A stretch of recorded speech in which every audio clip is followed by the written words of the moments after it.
L'association Chêne, centre d'hébergement d'études sur la nature et l'environnement, a été créée en 1980. Tout d'abord avec l'ouverture du musée de la nature et ensuite en 1981 avec le centre de sauvegarde de la faune sauvage.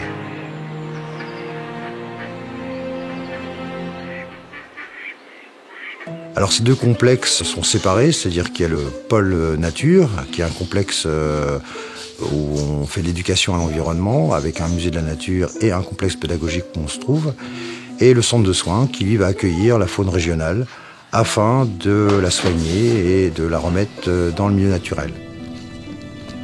Quand un animal vient chez nous, soit il est relâché dans son milieu naturel, ou alors il va être euthanasié, car un animal sauvage n'est pas fait pour vivre en captivité.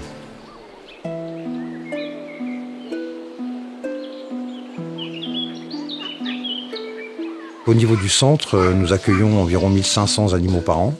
Ces animaux sont composés de mammifères, de reptiles et d'oiseaux.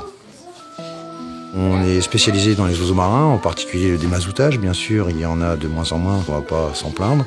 Et notre spécialité, c'est aussi la sauvegarde des phoques.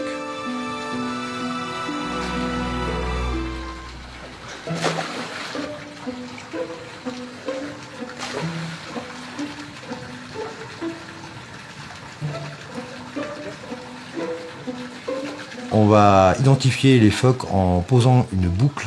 Ça consiste à faire une entaille dans la palmure, donc bien sûr désinfecter avant.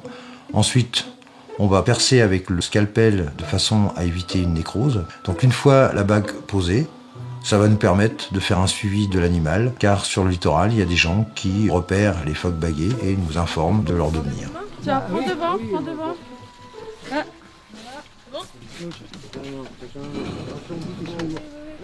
Aujourd'hui, on a relâché donc 4 phoques veaux-marins en baie du Mont-Saint-Michel, un lieu propice pour l'émancipation des phoques veaux-marins. Des enfants et des adultes étaient présents avec nous. Donc, dans les adultes, il y a des kidams, des particuliers et des parrains. Et les enfants des écoles de la région qui ont pu assister à ce lâcher.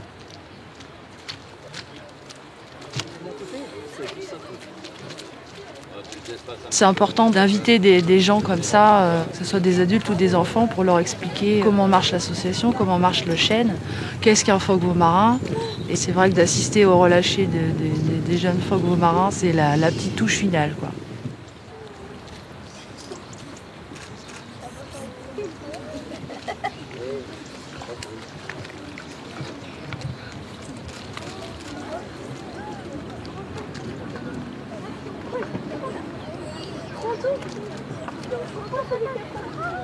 C'est satisfaisant de voir que l'animal que je parraine, c'est un animal quand même qui est arrivé avec peu de chances de survie. Donc après d'aider à ça, pour moi c'était important de subvenir à ses besoins. Après pour le relâcher, c'est toujours quelque chose d'assez émouvant de voir que quand même l'animal qu'on pensait ne peut-être pas survivre est devenu très très gros déjà et puis a toutes ses chances maintenant.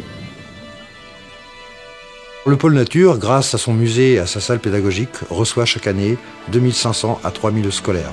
Différentes animations sont proposées au sein de l'association, mais également à l'extérieur, par exemple la découverte d'une mare, le littoral, la forêt, etc.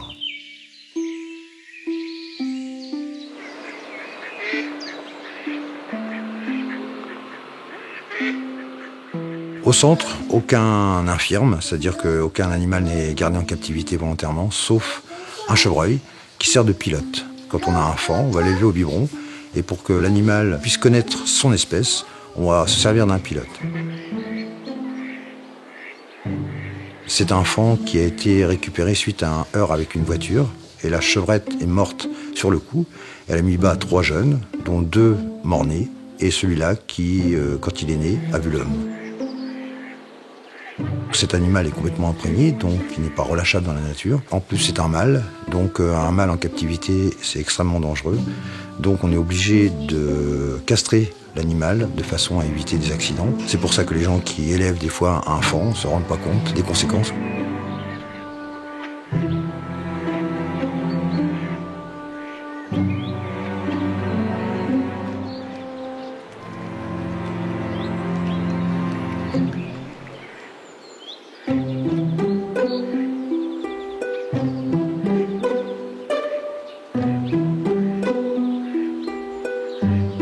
travaille avec des organismes comme Pélagis par exemple qui organise le RNE, Réseau National d'Échouage. Et au sein du RNE, le chêne organise des formations pour l'obtention de la carte verte. Ce document permet d'intervenir sur tous les échouages de mammifères marins dans toute la France et permet de faire des prélèvements et de les transporter sur le territoire national. Au niveau du centre, on fait aussi des études scientifiques permettant de faire de la prévention, par exemple au niveau de la rage ou d'autres maladies qui sont souvent des zoonoses. Et on va contribuer aussi à faire avancer les choses dans différentes études, souvent avec des étudiants, sur la toxicologie, génétique et autres.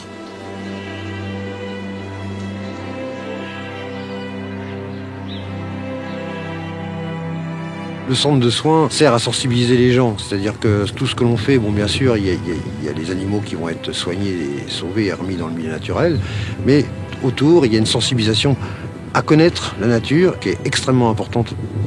Et quand on connaît, on respecte mieux.